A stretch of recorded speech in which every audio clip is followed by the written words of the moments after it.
Hello guys, कैसे हैं आप। उम्मीद करता हूँ सुखी होंगे, स्वस्थ होंगे और अच्छे होंगे। चलिए आज और एक चैप्टर पढ़ते हैं क्लास 10th के इंग्लिश के पोट्री का थर्ड लेसन, जिसका शीर्षक है the village song composed bye Sarojini Naidu. Sarojini Naidu was a famous poetess of India. इस कविता के थीम की यदि बात करें तो इस कविता में एक माँ अपनी बेटी को इस सांसारिक सौंदर्य का वर्णन करते हुए अपने बच्ची को संबोधित करती है और उसकी बातों के जवाब में बेटी का भी संवाद है। तो एक तरीके से हम कह सकते हैं कि यह पोयम एक माँ और उसकी बेटी के बीच का संवाद है।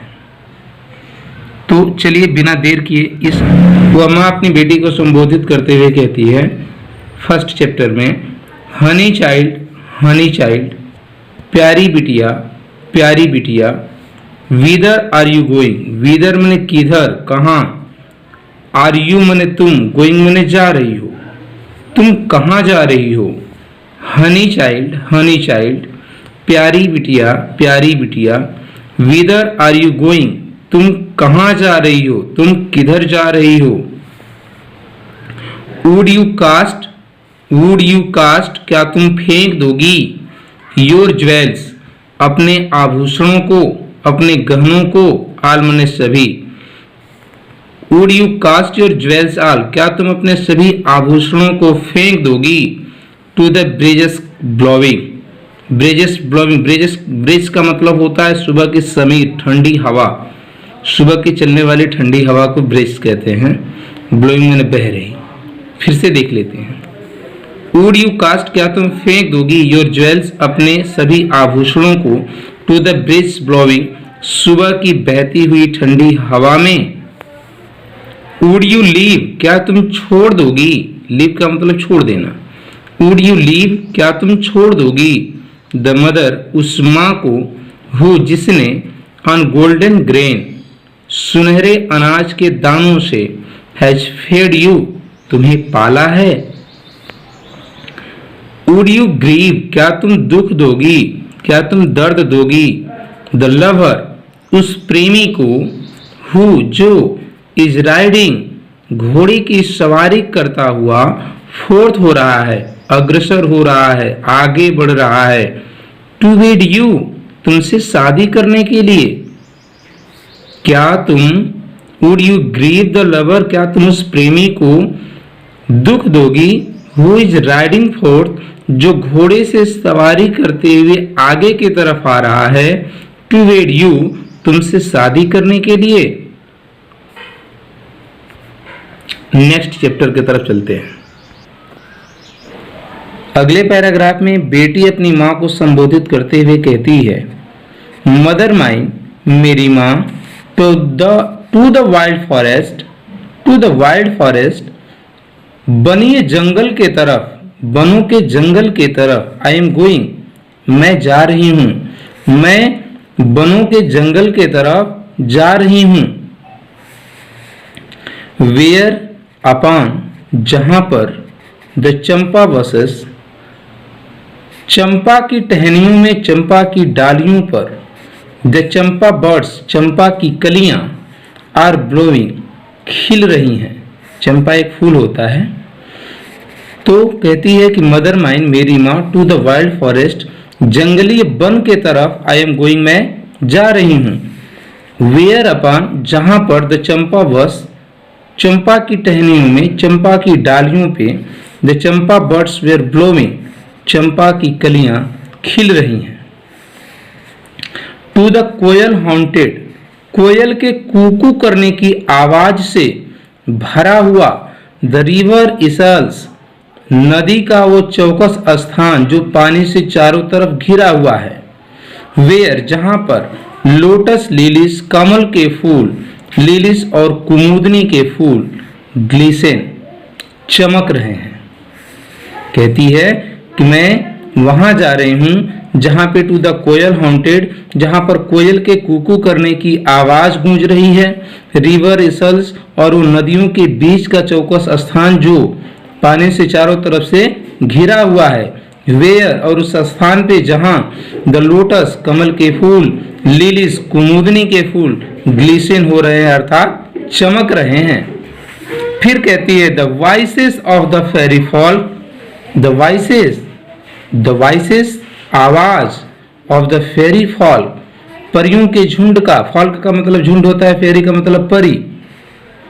The voices of the fairy folk, परियों का समूह या परियों के झुंड की जो वॉइसेस माने आवाज है, आर कॉलिंग मी, मुझे पुकार रही है, मुझे बुला रही है। ओ लिसन, अरे सुनो।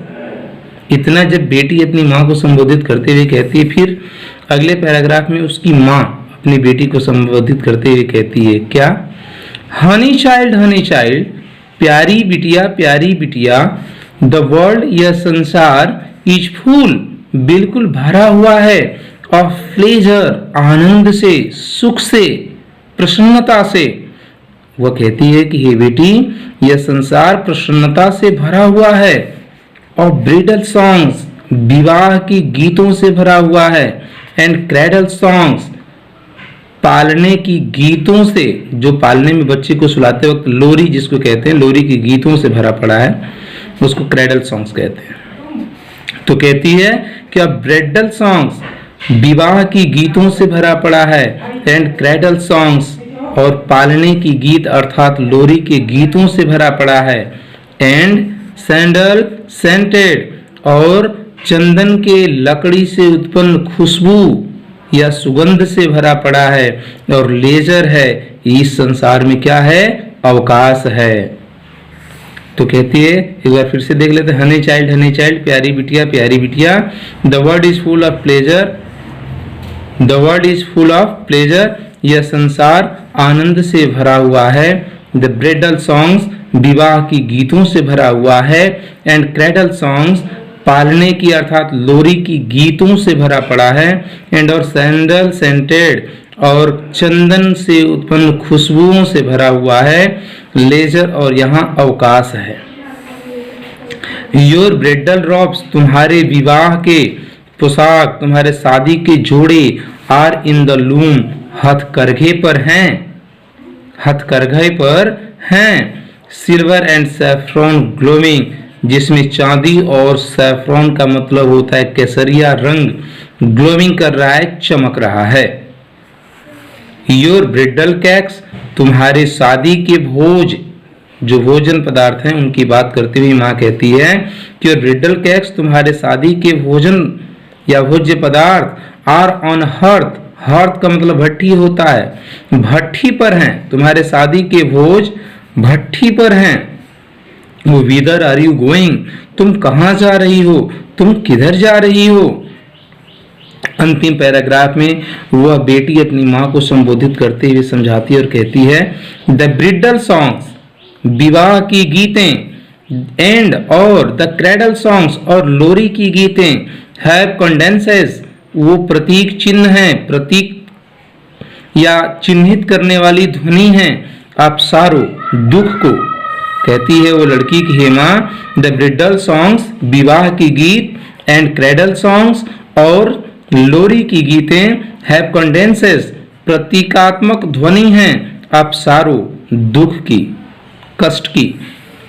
The laughter of the sun today, the laughter माने मुस्कुराहट है, हंसी है, ऑफ द सन माने सूर्य के समान, टुडे माने आज, आज मुस्कुराहट का सूर्योदय है, आज मुस्कुराहट या हंसी का क्या है? सूर्योदय है। The wind of the death, wind माने झोंका है, हवा का झोंका है, अब डेथ माने मृत्यु का, टुमारो माने कल, तो आने वाले कल में मृत्यु का क्या है? झोंका है, हवा का झोंका है। फार स्वीटर साउंड, फार माने दूरस्थ, स्वीटर माने मधुर, साउंड माने आवाज है, फॉरेस्ट नोट्स माने जंगल से उत्पन्न लय या सुर, जंगल से उत्पन्न स्वर जो आ रहे हैं उसकी जो आवाज है वो इससे भी क्या है? स्वीटर है। फार स्वीटर साउंड, फार माने दूरस्थ, फॉरेस्ट नोट्स माने जंगल से उत्पन्न होने वाली वो लय या सुर की जो साउंड माने आवाज है वो स्वीटर है, इससे भी क्या है? मीठी है। अर्थात दूरस्थ जंगल से उत्पन्न सुर या लय कि आवाज इससे भी क्या है, मधुर है। वेयर, जहां पर, फॉरेस्ट स्ट्रीम्स, जहां पर, वेयर फॉरेस्ट स्ट्रीम, जहां पर फॉरेस्ट माने जंगल से, स्ट्रीम माने झरने, और फॉलिंग माने क्या हो रहे हैं, गिर रहे हैं। जहां जंगल में झरने क्या हो रहे हैं, गिर रहे हैं। ओ मदर माइन, हे मेरी माँ, आई कैन नॉट स्टे, मैं रुक नहीं सकती हूँ। द फेरी फॉल्क, परियों का झुंड, परियों का समूह, आर कॉलिंग, मुझे आवाज दे रहा है, मुझे बुला रहा है। बस एक बार फिर से पूरे इस पोयम का हिंदी में रूपांतरण कर देता हूं।